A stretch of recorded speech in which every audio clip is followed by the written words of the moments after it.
Como dije la última vez que prediqué, de vez en cuando estoy invitado a predicar, voy a ir predicando por la segunda carta a Timoteo. Eso me parece bien, creo que es lo que Dios quiere que haga, pero tiene sus complicaciones. Por ejemplo, la última vez que prediqué fue hace un mes y ustedes se olvidaron de qué se trataba el primer mensaje. Pero es más grave que eso, porque me di cuenta muy temprano esta mañana cuando estaba terminando mis últimos detalles de preparación que el mensaje que había preparado era muy largo aún para mí. Entonces los corté en dos. El problema es que la segunda parte, creo que la próxima vez que predico es en julio. Así que ustedes cuando vuelvan en julio tienen que recordar de lo que estamos hablando hoy, ¿no? Pero aún así dejé afuera una parte porque lo que vamos a ver, el pasaje que vamos a ver, vale la pena el enfoque total. Es un pasaje muy llamativo y muy especial que vamos a estar mirando hoy. Así que 2 Timoteo.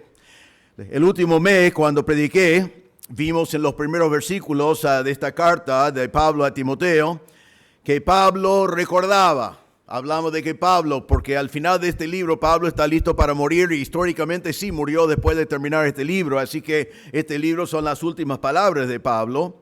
Y él estaba recordando de cosas. Y vimos que él recordaba y compartía sus recuerdos con Timoteo, con el sentido de que estaba recordando bendiciones pasadas que podían fortalecer a Timoteo, el ministro de la próxima generación. Y él se acordaba a Timoteo, le hizo saber que él estaba recibiendo las oraciones constantes de Pablo mismo. El que sabía bien lo que estaba pasando Timoteo porque ya lo había vivido y él dice a Pablo que está orando por él. Él comunicaba el gozo que él tenía, sabiendo de las lágrimas de Timoteo, porque Timoteo quería estar con él, y él dice que él quería estar con Timoteo, y él comunica el gozo que le da a Pablo saber que hay un pastor joven como Timoteo que va a seguir adelante en el ministerio después de Pablo. Vimos que Pablo se acordaba de la fe genuina que tenía Timoteo, sabiendo que Timoteo iba a enfrentar muchas cosas en el ministerio, y solo una fe genuina iba a ser suficiente para llevarle adelante. Fe fingida solamente sirve hasta que vienen grandes pruebas, pero fe genuina iba a acompañar a Timoteo por todo su ministerio. Y después al final él se acordaba que él tenía que avivar el don espiritual que Dios le había dado y no dejarlo así parado nomás, sino avivarlo y usarlo para la gloria de Dios. Y con todos esos recuerdos, Pablo termina lo que vimos hace un mes con un versículo que voy a llamar un eje que va con lo anterior y va también con lo de hoy, que es el versículo 7 cuando dice, porque no nos ha dado Dios espíritu de cobardía, sino de poder, de amor y de dominio propio. Está diciendo anteriormente, utilices el don que el Señor te ha dado, porque no es para estar parado allí, está para ser utilizado, porque Dios no te ha dado un espíritu de cobardía, sino un espíritu de poder, de amor y de dominio propio. Pero ese eje también nos lleva a lo que vamos a ver hoy.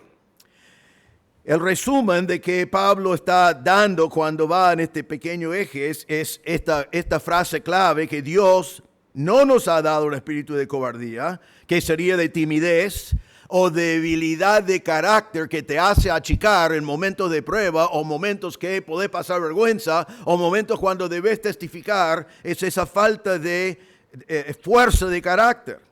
Y Dios no nos dio eso, sino nos dio un espíritu de poder, amor y dominio propio. Y Pablo entonces comienza el próximo párrafo basado en eso.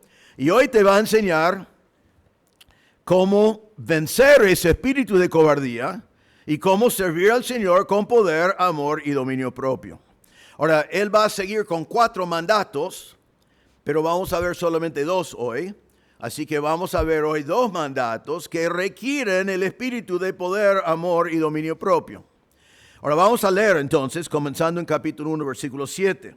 Dice así, porque no nos ha dado Dios espíritu de cobardía, sino de poder, de amor y de dominio propio. Por tanto, no te avergüences del testimonio de nuestro Señor, ni de mí, prisionero suyo, sino participa conmigo en las aflicciones por el Evangelio según el poder de Dios.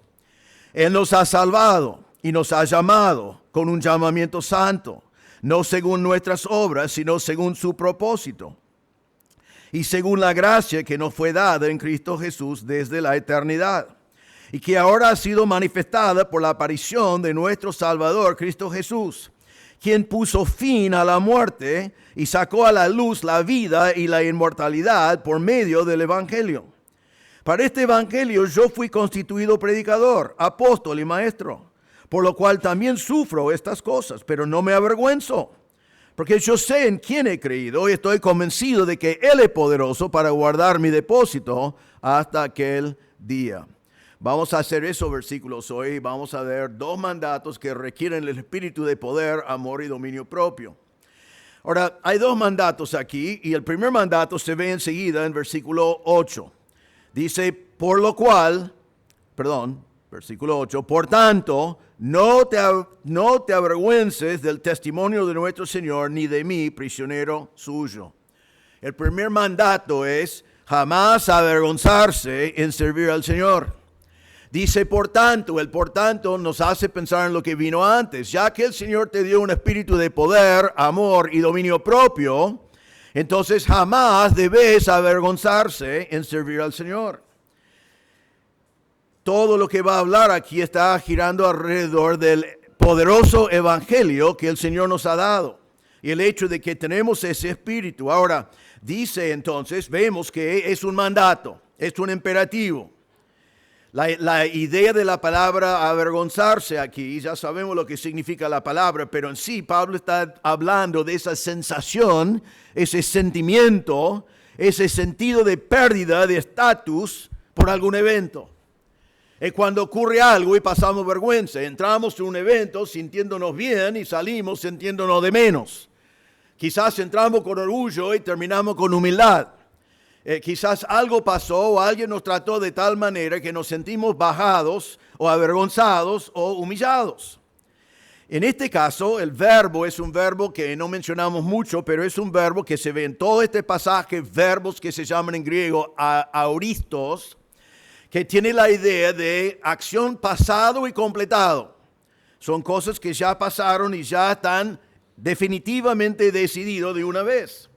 Entonces, en este caso está diciendo Pablo a Timoteo, tenés que decidir o tenés que haber decidido ya de una vez no avergonzarse nunca en el servicio del Señor.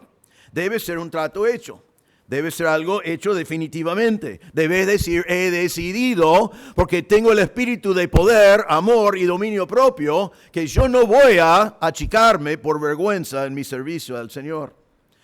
Ahora, con esta frase, él dice que no debemos, en primer lugar, avergonzarnos del testimonio de nuestro Señor. Está diciendo, no tengas vergüenza, Timoteo, por el Evangelio, el testimonio de nuestro Señor. Ahora, en el tiempo de Pablo, como en el tiempo de hoy, pero quizás más en aquel entonces, era fácil avergonzarse por el Evangelio. En primer lugar, en aquel entonces y hoy tenemos la realidad de 1 Corintios 1:18 que dice, porque la palabra de la cruz es necedad para los que se pierdan. Cuando Timoteo predicaba el Evangelio y cuando vos y yo predicamos el Evangelio, los incrédulos van a pensar que es necio lo que nosotros estamos predicando, que es necio lo que nosotros creemos. Y por allí ellos, como lo ven como algo necio, entonces van a tratar a nosotros como si nosotros somos necios. Entonces tenemos por allí la tendencia de avergonzarnos por presentar un mensaje, creer un mensaje que el mundo alrededor cree que es necio. Quizás Timoteo tenía vergüenza del Evangelio en algún momento porque, como dice acá Pablo, que él es preso, está en la cárcel. La palabra de Dios dice en 2 Timoteo 3:12, Pablo dijo, en verdad todos los que quieren vivir piadosamente en Cristo Jesús serán perseguidos. Quizás Timoteo estaba pensando, mi mentor está en la cárcel por predicar el Evangelio. Si yo predico el Evangelio, quizás termino también en la cárcel. Entonces por allí me achico, por allí decido no predicar con denuedo. Tengo vergüenza de un mensaje que me va a llevar a la cárcel. La misma palabra acá que vemos en versículo 8 que dice, no te avergüences del testimonio de nuestro Señor. La palabra testimonio viene de la palabra martirión en este caso, que nosotros sacamos la palabra mártir. No todos los que dan testimonio terminan siendo mártires, pero todos los mártires por Cristo es porque son mártires porque testificaron de Cristo. Quizás Timoteo podía tener la tendencia de avergonzarse por la cruz por lo que él sabía que estaba pasando con Pablo. Pablo está en la cárcel y al final de este libro, en capítulo 4, Pablo va a decir que está en la cárcel y todos le han abandonado. Él dice en 2 Timoteo 4:9, procura venir a verme pronto, Timoteo, porque Demas me ha abandonado, habiendo amado este mundo presente. Y se ha ido a Tesalónica, Crescente se fue a Galacia, Tito se fue a Dalmacia. Dice, en mi primera defensa nadie estuvo a mi lado, sino que todos me abandonaron. Entonces aquí está Pablo, el gran apóstol, el gran misionero, el gran predicador que impactó el mundo entero. Y Timoteo sabe que él está en la cárcel y algunos de sus amigos por vergüenza de él le han abandonado. Y cuando él está en su defensa, todo el mundo está como, no lo conozco.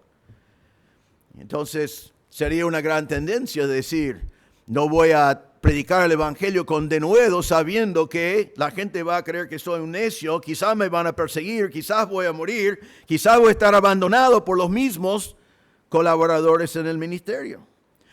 Pero Pablo le dice acá que no tiene un espíritu de cobardía, sino tiene un espíritu de poder. Tiene que entender que el evangelio, Romanos 1:16, es el poder de Dios para salvación. Poder de Dios para la salvación de Timoteo y poder de Dios para la salvación a las personas al cual Timoteo tiene que predicar. Pero Pablo no solamente dice no te avergüences de dar testimonio, sino también dice no te avergüences de... Perdón que me cuesta mucho ubicarme en esta Biblia con letra chiquita. No te avergüences de mí, prisionero suyo. Muchos me han abandonado. Muchos tienen vergüenza porque yo estoy en la cárcel. Se alejaron de mí. Pero Timoteo, no tengas vergüenza de mí. Podemos preguntarnos acá, ¿Pablo fue prisionero de quién? Bueno, estaba en Roma. ¿Fue prisionero a los romanos? Bueno, Pablo diría que no. En Efesios 3:1 Pablo dijo esto, por esta causa yo, Pablo, prisionero de Cristo Jesús, por amor de ustedes los gentiles. En Efesios 4:1 él dijo, yo pues prisionero del Señor, les ruego que ustedes vivan de una manera digna de la vocación con que han sido llamados. Pablo no se consideraba un prisionero de Roma, él se consideraba un prisionero del Señor Jesucristo mismo. Estaba en la cárcel porque estaba predicando el evangelio. Estaba en la cárcel porque fue la voluntad de Dios para su vida en ese momento. Y Pablo, estando en la cárcel por el evangelio, no tenía vergüenza del evangelio. No tenía vergüenza de estar en la cárcel. No tenía vergüenza de sufrir para el Señor. Y Pablo entonces dice a Timoteo, jamás tengas vergüenza del evangelio. Jamás tengas vergüenza del siervo del Señor que está predicando el evangelio. Jamás abandones al siervo del Señor que sufre por cumplir con su ministerio. Entonces, el primer mandato, que es breve, es teniendo ese espíritu de poder, amor y dominio propio. Eso te permite servir al Señor sin tener vergüenza. Y es un mandato que vos y yo tenemos que obedecer. Ahora, el segundo mandamiento, que es mucho más largo, pero muy importante.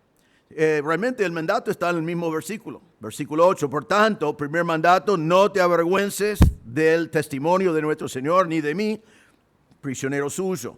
Sino, y aquí viene el próximo mandato, participa conmigo en las aflicciones por el evangelio según el poder de Dios. Acá tenemos una palabra que se llama una palabra compuesta en griego, una palabra larga. Porque en nuestro versículo las palabras participa conmigo en las aflicciones, en griego es una sola palabra. Esas 5 palabras. Participa conmigo en las aflicciones. La palabra es sukakopateo. Suk, que viene de sun o sin, recuerden que hemos hablado de eso. Sin, cuando está en una palabra griega al principio, ¿qué significa? ¿Alguien se acuerda? Esta mañana se acordaban, a ver. Juntos, como sintético, síntesis, lo usamos todavía en nuestro idioma. Entonces, juntos. Kako significa algo malo y Pateo significa sufrir. Entonces el mandato, este es un imperativo, el mandato es sufrir cosas malas con otros. Pablo está diciendo, Timoteo, yo estoy sufriendo y ahora te invito, pero más que te invito, te mando a sufrir aflicción conmigo. Qué linda invitación, ¿no? Mejor, qué lindo mandato que el Señor dio a Timoteo y también es para vos y para mí hoy. Sufrir conmigo como preso, sufrir conmigo como afligido, sufrir conmigo por la causa del Evangelio. Y mire cómo termina el versículo 8, dice estas palabras, participa conmigo en las aflicciones por el Evangelio según el poder de Dios. Entonces vamos a, si somos obedientes, sufrir aflicción con Pablo y con otros por el Evangelio y según el poder del Evangelio. El poder del Evangelio que salva. Participar por el poder de Dios mismo. Y la palabra poder acá es dunamis. El espíritu de poder, el Evangelio de poder. Ahora vamos a ver ahora por varios versículos y por el próximo hora y media, 2 horas, no tanto, vamos a ver el poder de Dios en el Evangelio. Porque Pablo está diciendo, te mando a sufrir aflicción conmigo por el poder del Evangelio. Ahora, ¿qué poder tiene el Evangelio? Versículo 9. Dice, primero, Él nos ha salvado. La Reina Valera dice, nos salvó. Cualquier de los dos está muy bien. Él nos salvó. Es interesante que es singular.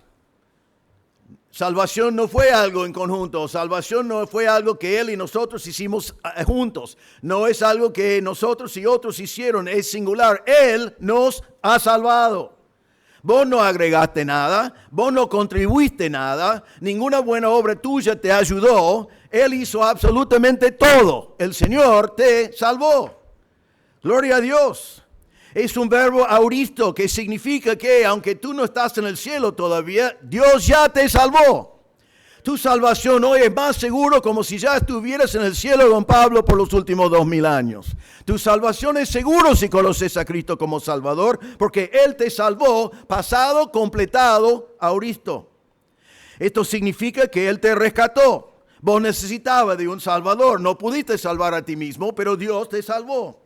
En 1 Timoteo 2:6 dice, quien se dio a sí mismo en rescate por todos. Necesitaba que alguien te rescatara. 1 Timoteo 1:15 dice, palabra fiel y digno de ser aceptado por todos. Cristo Jesús vino al mundo para salvar a los pecadores. Tú eres uno de ellos, yo también. El Señor te rescató de la muerte. Te rescató de la paga del pecado, que es la muerte eterna. Te rescató de la ira de Dios en contra de tus pecados. Te rescató del infierno eterno. ¡Qué poder! El Señor te salvó de todas esas cosas. Y Él tenía el poder para hacerlo. Y Pablo dice, venga conmigo, sufran aflicciones conmigo por el poder del Evangelio, porque por el Evangelio, por el poder del Evangelio, tú eres salvo. Pero Él sigue, dice, Él nos ha salvado y nos ha llamado. Él nos ha llamado. El llamado de Dios significa que Dios inició esta salvación. No es que vos estabas buscando a Dios. Romanos capítulo 3 dice que no hay nadie que busca a Dios. A veces la gente viene y dice, estaba buscando a Dios. Bueno, pensaba que estaba buscando a Dios, pero no estaba buscando a Dios porque nadie busca a Dios. Dios te buscaba a ti. Dios te llamó a ti. La palabra significa ser elegido para recibir un beneficio especial. El Señor te eligió a ti para recibir un beneficio que Él decidió darte, que tú no mereciste y fue iniciado por Dios de su bondad. Otra vez es una palabra auristo que significa que su llamado es completo, ya te llamó. No es algo que podés perder, es algo que ya tenés porque Dios te llamó. Vos no participaste en eso, Él llamó. Nos gusta Romanos 8:30, otro versículo que está lleno de auristos, que significa que es como pasado ya completado, aunque para nosotros es futuro todavía.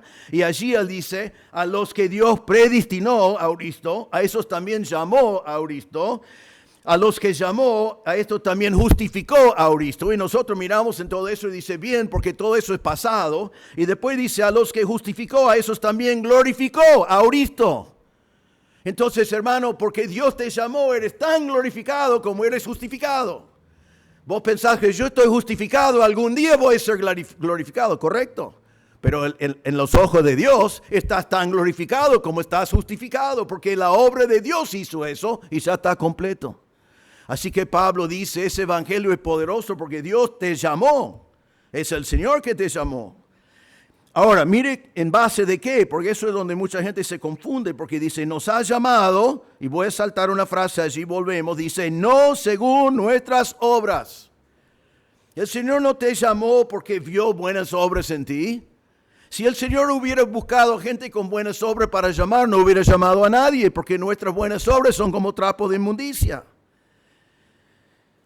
En Romanos 9, versículos 15 y 16 dice, porque él dice a Moisés, tendré misericordia del que que yo tenga misericordia y tendré compasión del que yo tenga compasión. Así que no depende de el que quiere ni del que corre, sino de Dios que tiene misericordia. Tu llamado no dependía de vos en absoluto, dependía de Dios y su misericordia y su gracia, el hecho de que Él decidió llamarte. Dice acá que no es según nuestras obras, igual como Efesios 2:9, que dice que la salvación no es por obras para que nadie se gloríe.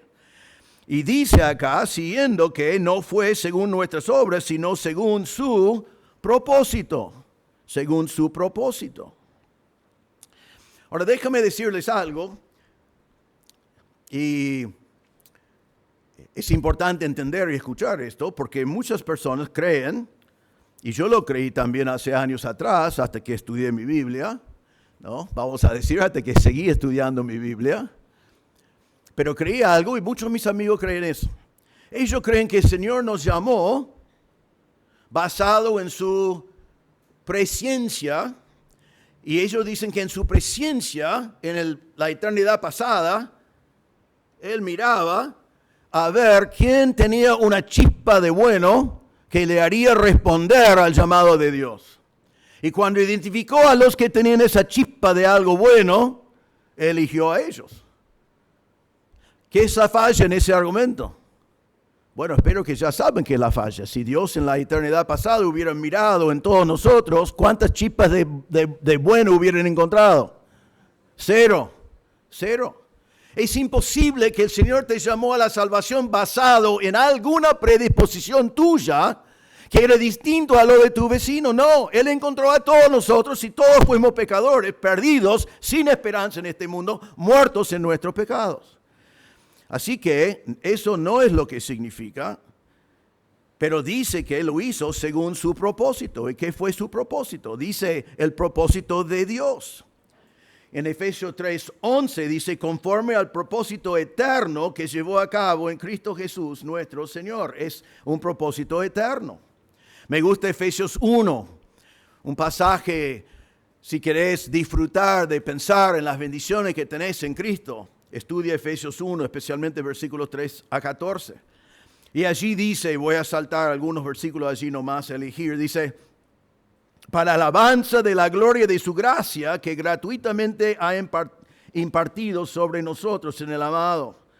Él nos salvó, nos llamó para la alabanza de la gloria de su gracia. Cuando el Señor te salvó a ti, era una manifestación increíble de la gracia de Dios, que vos, siendo el pecador que eres, podés tener perdón y pasar la eternidad en la presencia de un Dios santo. Y me dice, ¿por qué estás apuntando a mí? Yo soy igual. Y algún día en el cielo vamos a pasar, creo que vamos a estar muy conscientes de esto, porque en el cielo no vamos a estar en el cielo mirando el uno al otro y diciendo, yo no puedo creer que vos llegaste, ¿no? Aunque va a ser verdad. Pero sí, yo creo que vamos a pasar la eternidad diciendo, ¿podés creer que yo llegué? Merezco estar en el infierno por toda la eternidad. Y no hice nada para merecer esto. No hice nada para que en vez de estar en el infierno, estoy acá. Estoy acá porque el Señor me llamó para la gloria de su gracia.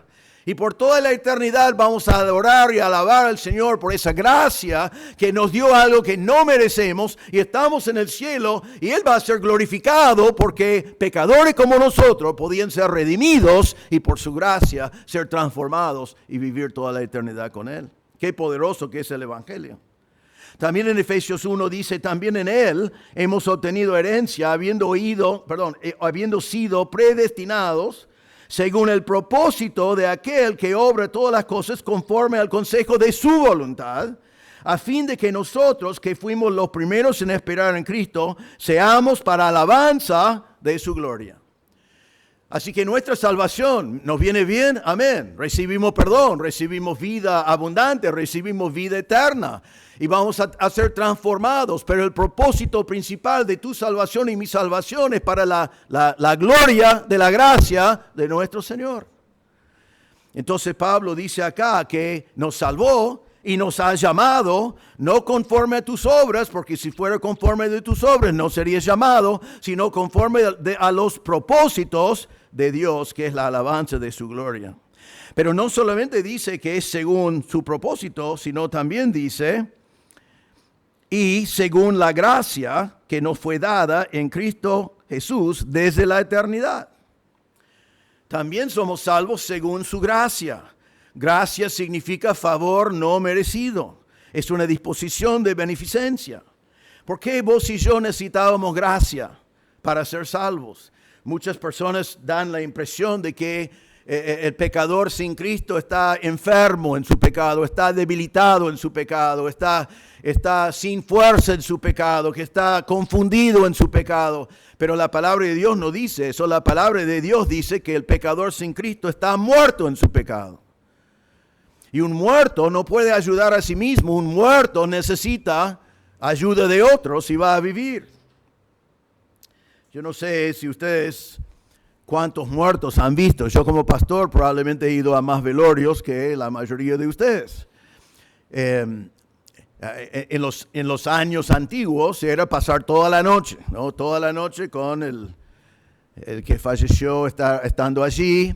La gente venía e iba y muchos durmieron y era una cosa tremenda. Ahora es un poco más tranquilo y más fácil. Pero una cosa he visto, que el muerto nunca hizo nada por sí mismo. Nunca levantó la mano y dijo, perdónenme, tengo frío, ¿pueden poner la calefacción? No, él no pudo, estaba muerto, no podía hacer nada por sí mismo. Y así fuimos nosotros. Efesios 2:1 dice, Él os dio vida a vosotros cuando estaban, ¿qué? Muertos en vuestros delitos y pecados. Si no es por la gracia de Dios, ninguno de nosotros podemos ser salvos, porque no es por obras si estábamos muertos. Pero dice también en Efesios 2:8 y 9, que conocemos bien, porque por gracia ustedes han sido salvos por medio de la fe, y esto no procede de ustedes, sino que es un don de Dios, no por obras, para que nadie se gloríe. Somos salvos por gracia, porque estamos muertos, y es por fe, pero aún la fe no vino de nosotros. Era un don que el Señor nos dio para que nosotros podíamos ser salvos. Porque un muerto tampoco puede tener fe. Un muerto no ejercita fe. Y nosotros los muertos espirituales necesitamos que el Señor nos diera vida y que Él nos dé el don de fe para poder creer. Entonces Pablo dice, el Señor te llamó. Y te llamó no conforme a tus obras, sino conforme a su propósito en glorificar a sí mismo y su propósito y su gracia que fue extendido a ti. ¿Y cómo recibimos esa gracia? Bueno, la única manera en la cual gracia puede ser recibido, dice que esa gracia nos fue dada en Cristo Jesús desde la eternidad. Gracia es algo que tenés que recibir. Gracia es un regalo, es otorgado. Saben que el tema de gracia, que es una tremenda verdad para nosotros que creemos en Cristo, sabiendo que somos salvos y no lo merecemos, somos salvos por la gracia de Dios. Pero para el incrédulo eso es un gran tropiezo. Y quizás estás aquí hoy y no conoces a Cristo como Salvador, y eso es un gran tropiezo. Porque cuando pensamos en la eternidad y pensamos en Dios y pensamos en nuestro pecado, no queremos recibir nada por gracia. ¿Saben por qué? Porque la religión nos enseña que nosotros participamos en nuestra salvación. Si yo me porto bien, el Señor me va a mirar bien. Si yo hago ciertos ritos, voy a tener mérito delante de Dios. Si yo doy a otros, el Señor tiene que recibirme.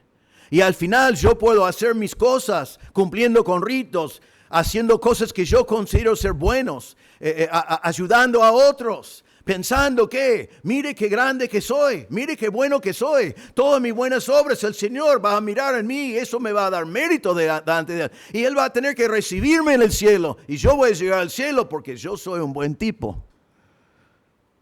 Y la religión nos da esa idea que Dios hizo algo, tenemos que hacer algo y más o menos una buena obra por allí borra algún pecado y vamos a llegar. Pero la Biblia no dice eso nunca.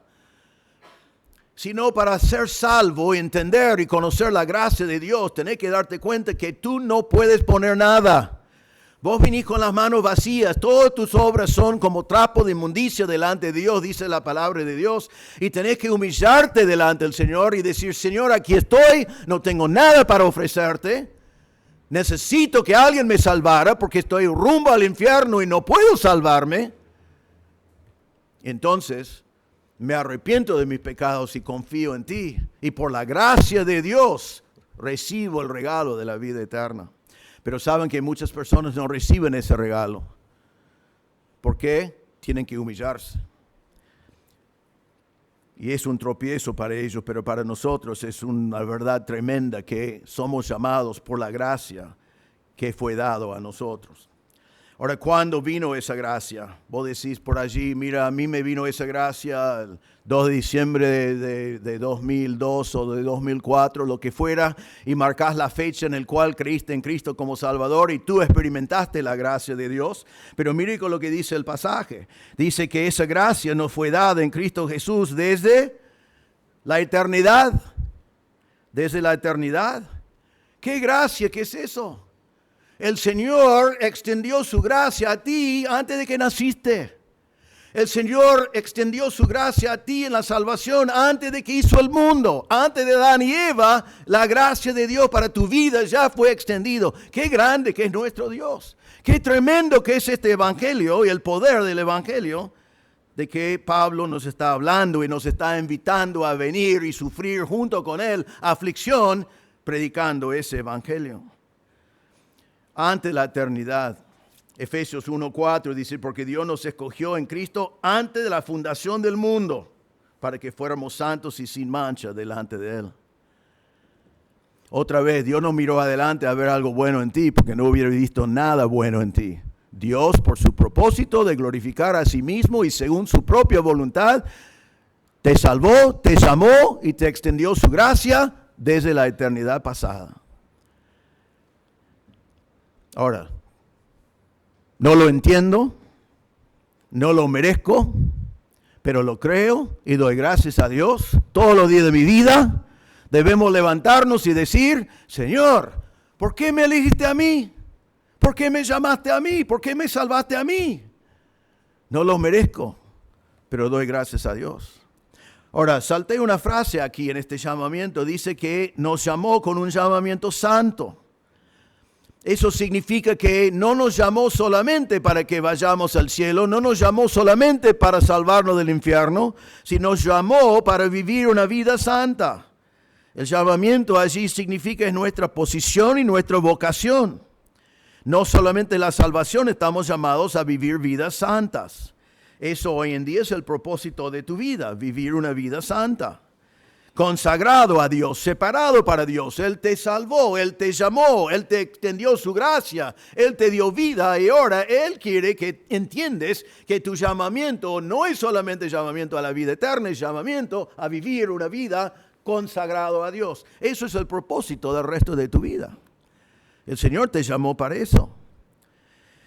La Biblia lo dice vez tras vez.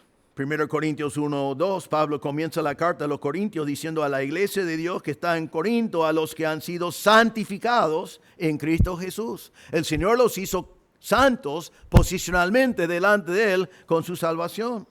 En 1 Tesalonicenses 4:7 dice, porque Dios no nos ha llamado a impureza, sino nos ha llamado a santificación.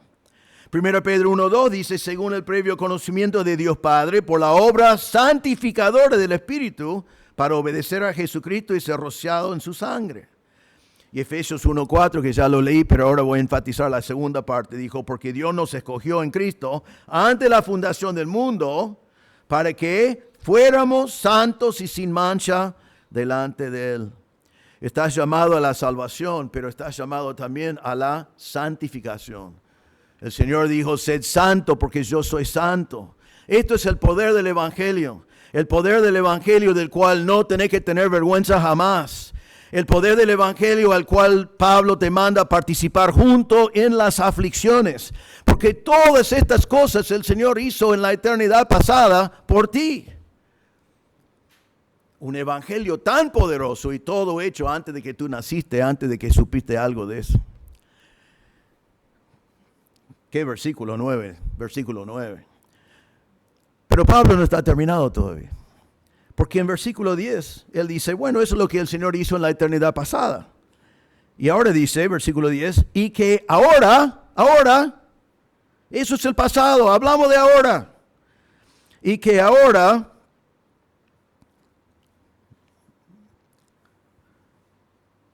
perdón, que me pierdo, eso, la vejez y la letra, ¿no? Y que ahora ha sido manifestada por la aparición de nuestro Salvador Cristo Jesús, quien puso fin a la muerte y sacó a luz la vida y la inmortalidad por medio del Evangelio. Él sigue hablando del Evangelio y va a hablar ahora del poder del Evangelio ahora. Él dice es manifestado ahora, revelado ahora, en el día de Él, revelado, hecho visible, expuesto públicamente. Tito 2:11 dice, porque la gracia de Dios se ha manifestado, trayendo salvación a todos los hombres. Cuando Jesús tomó carne, entonces Dios vino a vivir entre nosotros. Él apareció, como dice en este pasaje, para efectuar la salvación, completar el evangelio que fue decidido por Dios en la eternidad. Dice acá en su aparición cuando vino en carne. Pastor Javier está predicando muy bien sobre ese tema en Evangelio de Juan. El Verbo se hizo carne, habitó entre nosotros y vimos su gloria, como gloria del unigénito del Padre, lleno de gracia y de verdad. Y en nuestro texto dice, ahora ha sido manifestada por la aparición de nuestro Salvador Cristo Jesús. 1 Timoteo 3:16, que es un resumen de doctrina, comienza con estas palabras, e indiscutiblemente grande es el misterio de la piedad, Él fue manifestado en la carne. Entonces el Señor vino, fue visible, vino a vivir entre nosotros. Pero mire lo que hizo en ese mismo versículo. Ha sido manifestado por la aparición de nuestro Salvador Cristo Jesús. Y esto es pocas palabras que deben mover tu corazón. Dice que puso fin a la muerte. Vino y puso fin a la muerte. Creo que la Reina Valera dice que quitó la muerte. La palabra significa que abolió la muerte, destruyó la muerte, dejó la muerte sin poder. ¿Sabe qué clase de verbo es? Aoristo, hecho, terminado, ya eliminó la muerte, ya venció la muerte ya no tiene poder. ¿Cuántos pasajes de la Biblia nos dice eso? Vez tras vez, podemos encontrarlo. 1 Corintios 15:26, y el último enemigo que será eliminado es la muerte. 1 Corintios 15:55, ¿dónde está, oh muerte, tu victoria? ¿Dónde, oh sepulcro, tu aguijón? Filipenses 1:21, Pablo dice lo que pasa con nosotros, con la muerte, cuando dijo, pero para mí el vivir es Cristo y el morir es ganancia. Ausente del cuerpo, presente del Señor. La muerte para nosotros es un pasaje, pasar de un lugar a un lugar mejor. Juan 11:26, Jesús dijo, y todo el que vive y cree en mí no morirá jamás. Y mi favorito, que es Hebreos 2:14-15, dice, así que por cuanto los hijos participan de carne y sangre, también Jesús participó de lo mismo. Jesús participó de carne y sangre, vino, se encarnó, y dice, para anular mediante la muerte el poder de aquel que tenía el poder de la muerte. Cristo murió por nosotros y anuló el poder del que tiene el poder de la muerte, que es Satanás. Venció a Satanás, venció a la muerte, una vez para siempre. Y está diciendo Pablo, venga a pasar aflicción conmigo por este gran evangelio, porque en el evangelio Cristo vino y abolió para siempre la muerte. Nosotros ya no tenemos nada para temer. Qué grande, qué poderoso que es este evangelio. Entonces Él abolió la muerte y después no terminó allí, dice, y sacó a luz la vida y la inmortalidad por medio del evangelio. Él sacó a la luz, significa que lo iluminó. Nos hizo entender, hizo brillar dos cosas, la vida. Nos hizo ver que la vida viene por medio del Señor Jesucristo, que el que cree en Él vivirá para siempre. Es ese resplandor del Evangelio y de la gloria de Cristo, que es la imagen de Dios de que Él hablaba en 2 Corintios. Entonces Él sacó a la luz la vida que nosotros podemos tener. Y sacó a la luz la inmortalidad. Otra vez me hace pensar en 1 Corintios 15, donde dice, en un momento, en un abrir y cerrar de ojos, a la trompeta final, pues la trompeta sonará y los muertos resucitarán incorruptibles. Y nosotros seremos transformados, porque es necesario que esto corruptible se vista de incorrupción y este mortal se vista de inmortalidad. Pero cuando esto corruptible se haya vestido de incorrupción y esto mortal se haya vestido de inmortalidad, entonces se cumplirá la palabra que está escrito, devorada ha sido la muerte en victoria. ¿Saben qué? La muerte ha sido tragado, devorado en victoria por la obra de Cristo en la cruz.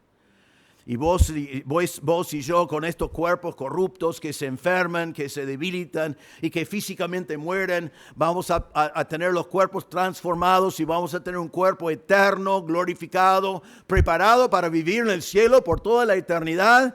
Y dice acá con el mensaje del Evangelio que Dios sacó a la luz, Cristo sacó a la luz la vida y la inmortalidad. Qué poderoso que es este Evangelio. Pero Pablo no está terminado todavía. Versículo 11. Él habla de su ministerio del evangelio al cual invitó a Timoteo y te invita a ti a participar. Él dice en versículo 11, para este evangelio yo fui constituido predicador, apóstol y maestro. Dice, por eso estoy en la cárcel. Yo estoy en la cárcel porque Dios me constituyó, que significa me puso, me designó, me puso en ese lugar, igual como Dios te ha puesto a ti en el mismo lugar porque te ha mandado a ser colaborador de las aflicciones de Pablo. Y Pablo dice, por este evangelio estoy acá, me ha constituido. Y mire el orden, me llama la atención el orden. Dice, me ha puesto como predicador, apóstol y maestro. ¿No debe decir me ha puesto como apóstol, predicador y maestro? ¿Qué les parece? ¿No sería más lógico eso? Siempre comienza que es un apóstol y el apóstol ya tiene autoridad y eso le ayuda a comunicar su mensaje, pero aquí no. Y yo creo que es porque no está hablando de autoridad aquí, está hablando de el mensaje del evangelio poderoso de que está hablando. Entonces él dice, primero Dios me puso como el predicador, que la palabra en el original es heraldo. Fue la persona que daba avisos en público y anunciaba a toda la gente las cosas que tenían que saber. Es un proclamador, un predicador. Una persona que está comunicando la verdad del evangelio. Y está mencionado antes de ser un apóstol. Ahora, en mi opinión, cuando después dice un apóstol, no está hablando del oficio, en mi opinión. Puede tener dos opiniones acá, el texto no lo define. Porque la palabra apóstol fue una palabra común y corriente. Había un hombre que es un apóstol, es un oficio. Pero también estaba la palabra, que significa enviar. Entonces, si una mamá envió a su hijo a comprar pan, dijo, hijo, ¿cómo es? Apostelo, te envío, te apostelo. Y el chico dijo, ¿soy un apóstol? No, anda a comprar el pan, te envío a comprar el pan. Entonces está la palabra en el uso común, apostelo, enviado, y está el título del oficio que es un apóstol. Pablo a veces dice, soy un apóstol, que significa, tengo autoridad de Dios, Él me ha puesto como apóstol. Pero creo que aquí está simplemente diciendo, el Señor me puso como predicador y el Señor me envió a los gentiles para predicar el evangelio. Por eso estaba en la cárcel en Roma, porque había llevado el evangelio a los gentiles. Fue un enviado a un ministerio de aflicción. enviado por Dios. Y después dice, maestro de los gentiles. Él completó la gran comisión. No terminó con ellos cuando se convirtieron, sino les enseñó todo el consejo de Dios. Les edificaba, les daba doctrina, los llenaba con la palabra de Dios. Tuvimos una visita esta mañana que fue invitado por un hermano y él dijo al hermano, ¿sabes de alguna iglesia en la zona que tiene sana doctrina? Y el hermano de la iglesia dijo, sí, mi iglesia, venga. Y esta mañana estamos hablando 4 de nosotros y uno dice, sí, yo lo invité porque acá tenemos sana doctrina. Y él miraba y yo dije, vos sabés que tenemos sana doctrina y vos sabés que tenemos sana doctrina. Y yo sé que tenemos sana doctrina, pero él debe averiguar si tenemos sana doctrina, ¿no? Amén. Porque hay que saber, hay que estar seguro, porque no toda iglesia tiene sana doctrina. Pero Pablo siguió enseñando la palabra de Dios, la doctrina. Y con todo eso Pablo está diciendo, cumplí con el ministerio de ser un heraldo. Cumplí con el ministerio de ser enviado a todo el mundo para predicar el evangelio. Y he enseñado la palabra de Dios fielmente a todos los que están alrededor. Y por eso estoy en la cárcel. Pero estoy dispuesto a eso porque, versículo 11, para este evangelio fui designado así. Y ahora mire lo que dice, porque no terminó todavía. Versículo 12. Por lo cual también sufro estas cosas. Pablo está diciendo, ¿quieres saber por qué estoy en la cárcel? Porque prediqué, fui enviado y fui y enseñé. Por eso estoy en la cárcel. Por eso algunos me abandonaron. Por eso, Timoteo, pido que no me abandones. Por eso, Timoteo, pido que me acompañes, que seas colaborador en este ministerio de aflicción. Pero Pablo no solamente dice a Timoteo cosas sin vivirlo, porque él vive lo mismo, porque mire la próxima frase. Por lo cual también sufro estas cosas, pero no me avergüenzo. Pablo dice, yo no estoy avergonzado que estoy en la cárcel. Yo no estoy avergonzado que estoy sufriendo para el Señor. No tengo vergüenza de ninguna de esas cosas. Me ha pasado por la causa de Cristo. Me ha pasado porque estoy sufriendo aflicción, porque he sido fiel en comunicar la palabra de Dios. Pero Pablo no terminó todavía. Mire lo que dice ahora. ¿Por qué? ¿Por qué no tengo vergüenza? Porque yo sé en quién he creído. Porque yo sé. Primero comenzamos con esa frase, porque yo sé. Pablo estaba confiado y no tenía vergüenza porque estaba en esa cárcel esperando la muerte, iba a morir pronto, históricamente murió pronto. Pero dice, no me avergüenzo de esas cosas por lo que yo sé. Porque hay cosas que yo sé que son verdad. Es muy importante que entendamos que amamos al Señor, eso es una emoción. Pero solo podemos amar a Dios bien con esa emoción si conocemos al Dios al cual amamos. Yo conozco personas que aman a Dios, pero inventaron su propio Dios. ¿Por qué? Por eso lo aman. Porque inventaron un Dios que pueden amar y después lo aman. Pero vos y yo primero tenemos que intelectualmente conocer a Dios, después amamos a Dios con nuestros corazones y después servimos a Dios con nuestra voluntad. Y Pablo dice, yo estoy confiado acá en la cárcel, no tengo vergüenza por lo que yo sé. ¿Y qué es lo que sabe? Porque yo sé en quién he creído. No dice en qué he creído, sino dice en quién he creído. Él no estaba creyendo en la ley. Él no estaba creyendo en ritos. Él no estaba creyendo en la religión. Él no estaba creyendo en Pablo. No estaba creyendo en otros creyentes que podían venir armados y sacarle de la cárcel. Él estaba creyendo en el Señor. Yo sé en quién he creído. Creyó en Dios, el Creador. Creyó en Dios, quien le llamó desde antes de la eternidad. Creyó en el Señor que venció la muerte. Creyó en el Señor que fue su Salvador, ya resucitado. Entonces él dice, yo sé a quién he creído. Él sabía que la persona en la cual él había creído es fiel. 2 Timoteo 2:13 dice, nosotros, si somos infieles nosotros, Él permanece fiel. Pues Él no puede negarse a sí mismo. Para que el Señor fuera infiel, tendría que negar quién es. Él es un Dios fiel.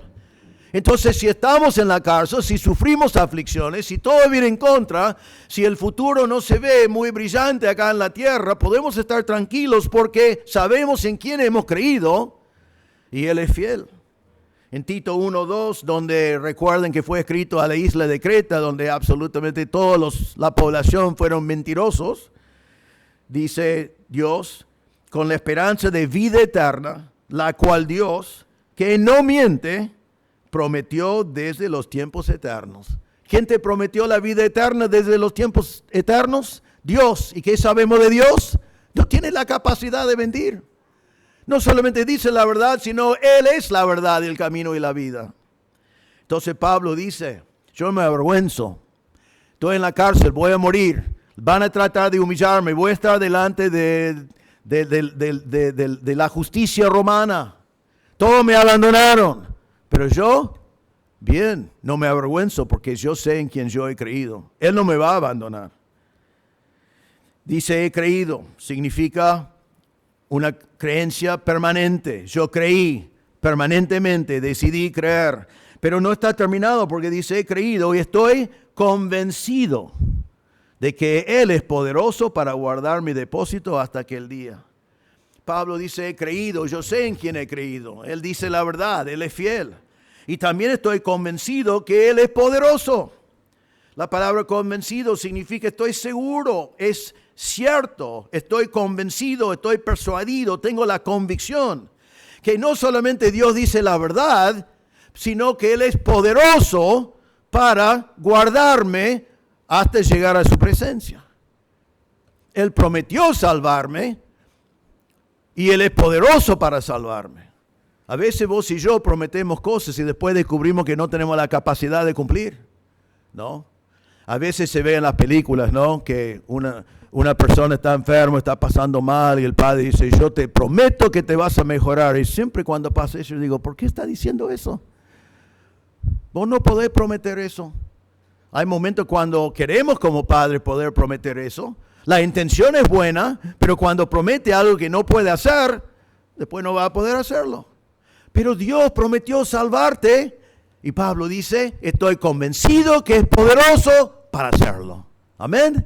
Gracias a Dios, el que te llamó desde la eternidad pasado y el que abolió la muerte en el tiempo de Pablo y sacó a la luz la vida y la inmortalidad, también es poderoso para garantizar tu salvación hasta que estás en la presencia de Dios. Eso es el evangelio poderoso que Pablo nos está explicando hoy.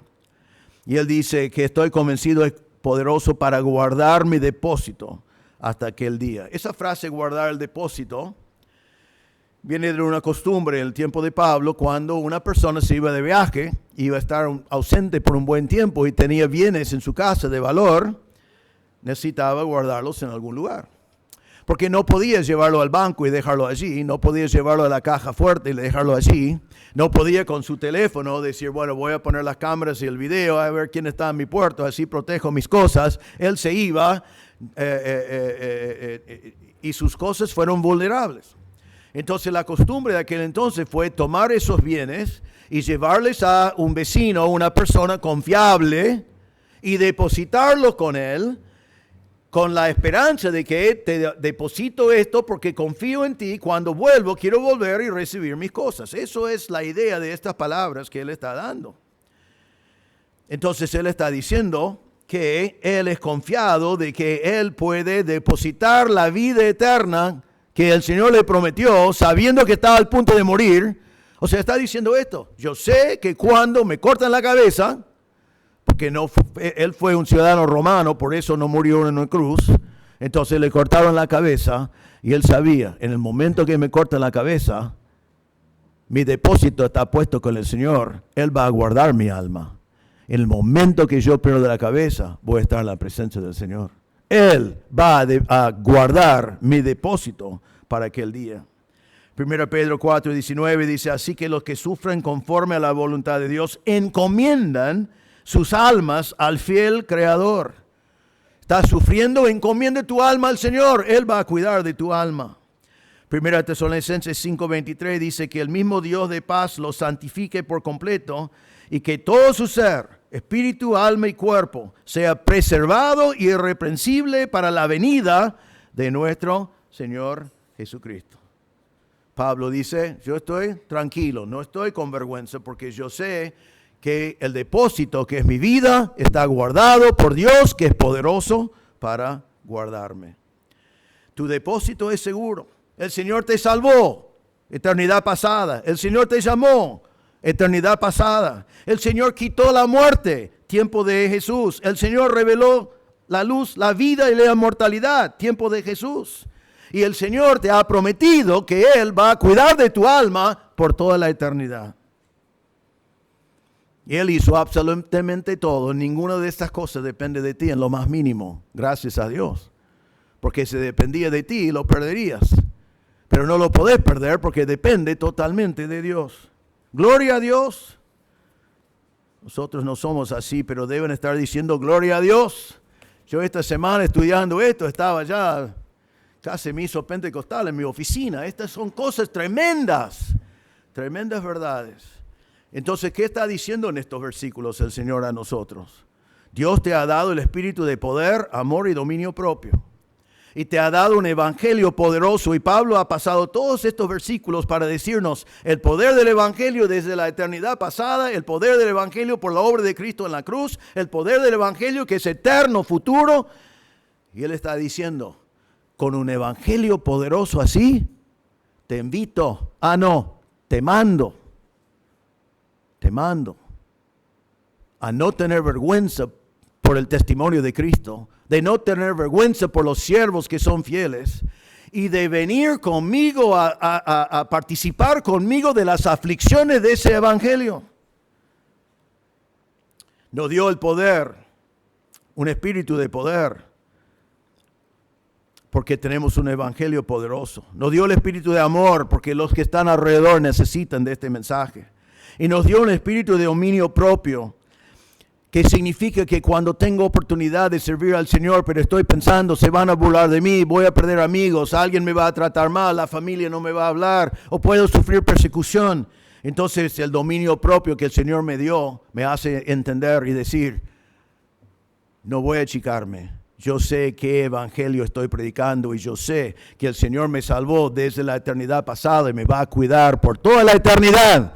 Así que dominio propio me permite superar esas emociones de vergüenza que yo puedo sentir. Entonces te pregunto, ¿vas a tener vergüenza de semejante evangelio como Pablo explica acá? Espero que no. Tenés que decidir, meditar en este evangelio. Te va a dar de nuevo. Es un mensaje de creer y de predicar y aún de sufrir aflicción. Vas a tener vergüenza de los siervos del Señor que sufren por la verdad. Cuando ves a un siervo del Señor que está atacado, criticado, o aún en algunos lugares llevado preso porque ha sido firme y fiel a la palabra de Dios, y todo el mundo lo va a abandonar, ¿o lo vas a abandonar también? ¿O vas a estar fiel porque sabes que estás sufriendo eso porque estás siendo fiel al Señor? Y vas a ser partícipe. Eso fue el segundo mandato. Si no, sea partícipe conmigo en las aflicciones por el evangelio según el poder de Dios. Hermano, predicar el mismo evangelio de que Pablo está hablando acá. Guardar las mismas verdades de que Pablo está hablando acá. Confía en las mismas promesas que el Señor también te dio a ti.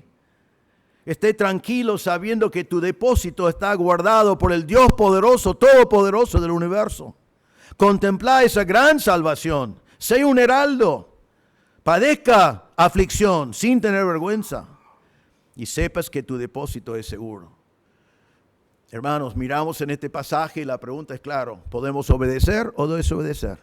Mañana cuando tenés oportunidad de dar testimonio del evangelio, podés tener vergüenza, achicarte, no decir ninguna palabra. Pero serás desobedeciendo al Señor. O podés decidir hoy, yo voy a ser colaborador de las aflicciones que vienen con el evangelio poderoso que el Señor nos ha dado. Porque ese evangelio me transformó mi vida y ese evangelio por amor a mis conocidos necesitan escucharlo, tengo que predicarlo. Y tengo el dominio propio para saber que aunque se burlan de mí hoy, aunque pierdo amigos hoy, aunque sufro hoy, aunque termino en la cárcel como Pablo hoy, el Señor va a guardar mi depósito por toda la eternidad y voy a pasar la eternidad con Él. ¿Qué vas a decidir? ¿Vas a obedecer estos mandatos o simplemente escucharlos pero no poner en práctica el espíritu de poder, amor y dominio propio que el Señor te ha dado. Quizás hay alguien aquí hoy que no conoce a Cristo como Salvador. Este evangelio el Señor te ofrece a ti. Cristo murió, venció la muerte, pagó la cuenta por los pecados de todos nosotros y resucitó en victoria. Él te ofrece por gracia una salvación gratuita. No podés comprarlo, no podés ganarlo, no podés lograrlo. No hay nada que tú puedes agregar. Simplemente si no conoces a Cristo como tu Salvador en este momento, necesitas ir al Señor en oración en tu corazón. Él está presente, Él ve tu corazón y decirle, Señor, soy un pecador perdido y no tengo forma de ayudarme a mí mismo. Necesito de tu misericordia y de tu gracia. Soy un pecador, me arrepiento de mis pecados. Creo que Cristo murió y pagó la cuenta. Pongo mi fe en Cristo y Él te salvará. Él hizo toda la obra en la cruz. Solo tienes que poner tu fe en la obra de Cristo en la cruz, cuando Él murió por tus pecados en tu lugar y resucitó para darte vida. Señor, te damos gracias por este pasaje. Te damos gracias por estas tremendas verdades sobre la salvación que nosotros disfrutamos. Ayúdenos, Señor, que siempre estemos asombrados que tú nos salvaste, nos llamaste de la eternidad pasada. Que nuestra salvación no depende de nuestras obras, porque entonces estaríamos perdidos. Te damos gracias que en tu gracia enviaste a Cristo a morir por nosotros. Te damos gracias que Cristo, el Dios hombre, murió en la cruz por nosotros y venció la muerte. Así ya no tenemos que temer la muerte, ya no tenemos que anticipar la muerte. Ya sabemos que tenemos victoria sobre la muerte en Cristo Jesús. Te damos gracias que esperamos el momento cuando estos cuerpos serán transformados y pasaremos la eternidad contigo. Entonces ayúdenos, Señor, a nunca estar avergonzados de este evangelio tremendo que tú nos has dado. Y Señor, que estemos ya decididos que vamos a participar en las aflicciones que puede venir con predicar un evangelio así en el mundo en el cual vivimos. Que tengamos denuedo en vez de cobardía. Que tengamos el espíritu de poder, amor y dominio propio. Señor, pido que si hay alguien presente en este momento que nunca ha confiado en Cristo como su Salvador, que tu Espíritu Santo le convence en su corazón en este mismo instante que es un pecador que no puede salvar a sí mismo y que necesita de Cristo. Y pedimos que hoy que tú le darías ese don de fe para que él pueda creer en Cristo como su Salvador. Señor, te damos gracias por tu palabra. En el nombre del Señor Jesús pedimos. Amén.